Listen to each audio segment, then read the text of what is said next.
এখন পর্যন্ত বিভিন্ন সূত্রে যেগুলো জানা যাচ্ছে, 4 জনের নাম।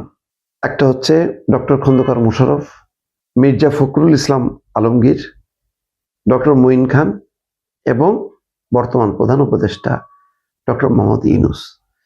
আমি ধারণা করি ডক্টর মোহাম্মদ ইউনূস হয়তো আর রাষ্ট্রপতি হতে চাইবেন না, কারণ রাষ্ট্রপতি একটা আলংকারিক পদ, রাষ্ট্রপতি অনেকটা দলীয় পদ।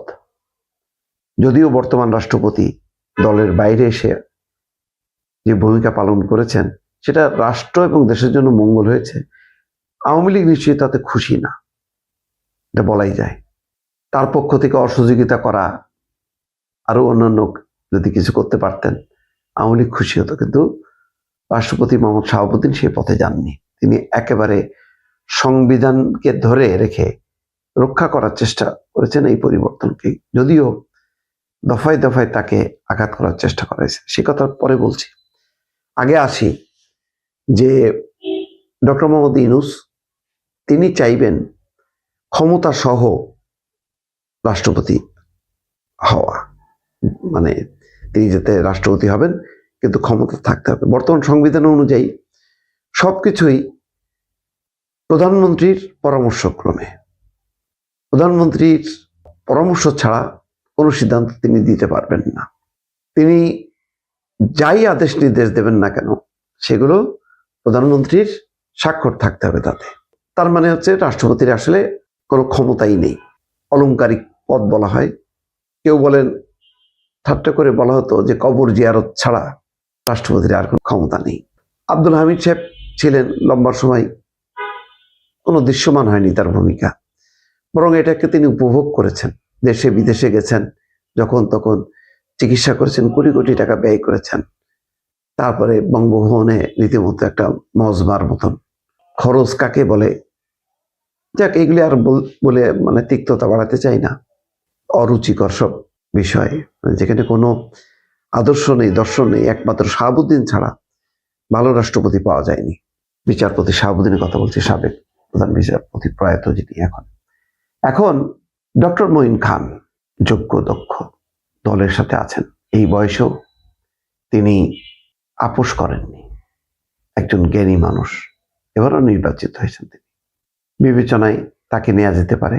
মির্জা ফখরুল ইসলাম আলমগীর, তিনি বলেছেন তার জীবনের শেষ নির্বাচন, তাকেও বিবেচনায় নেওয়া যেতে পারে।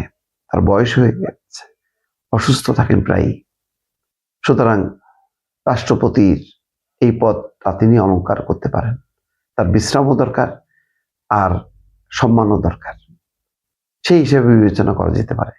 ডক্টর খন্দকার মোশাররফ কে বলা হয় সবচেয়ে বয়োজ্যেষ্ঠ, তিনিও এত কঠিন বাস্তবতা মেনে দেশে থেকে তিনি পরিস্থিতি মোকাবেলা করেছেন, অসুস্থ হয়েছেন, তাকেও বিবেচনা করা যেতে পারে। আমার ধারণা যে ডক্টর মোহাম্মদ ইউনূসের বাইরে এই 3 জন রাষ্ট্রপতি হিসেবে আসতে পারেন। এর বাইরেও আর কেউ আছে কিনা এই মুহূর্তে আমার জানা নেই, তেমন তাদের নামও আলোচনায় আসছে না।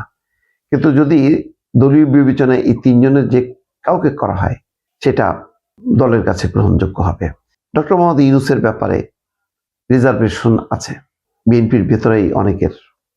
তাদের দৃষ্টিতে ডক্টর মোহাম্মদ ইউনূস সবকুল রক্ষা করেছেন, তিনি তার নিজের স্বার্থটাকে দেখেছেন, দেশের স্বার্থটা সেভাবে দেখেননি, এরকম আলোচনাও কিন্তু আছে। আবার এটাও ঠিক, আন্তর্জাতিক অঙ্গনে ডক্টর ইউনূসের একটা ভাবমূর্তি আছে, সেটা যদি দল তাকে কাজে লাগাতে পারে তাহলে দেশের জন্য ভালো হবে।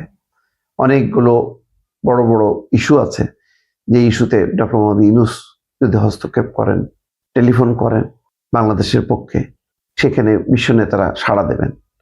ফলে সেই বিবেচনায় আবার ডক্টর মোহাম্মদ ইউনূস ভালো পারফর্ম করতে পারবেন, এটাও হয়তো বিবেচনায় দিতে পারেন তারেক রহমান।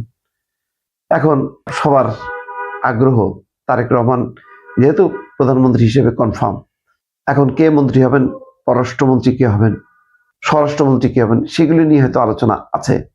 কিন্তু রাষ্ট্রপতি কে হবেন, বর্তমান রাষ্ট্রপতি যে কন্টিনিউ করবেন না, তাকে যে বিএনপি আরেক মেয়াদের জন্য বিবেচনা করবেন না, এটা নিশ্চিত। কিন্তু রাষ্ট্রপতি 4 জনের মধ্যে যাদের নাম বললাম তাদের মধ্যে কে হবেন সেটা নিয়েও হয়তো আলাপ আলোচনা শুরু হয়ে গেছে দলের ভিতরে।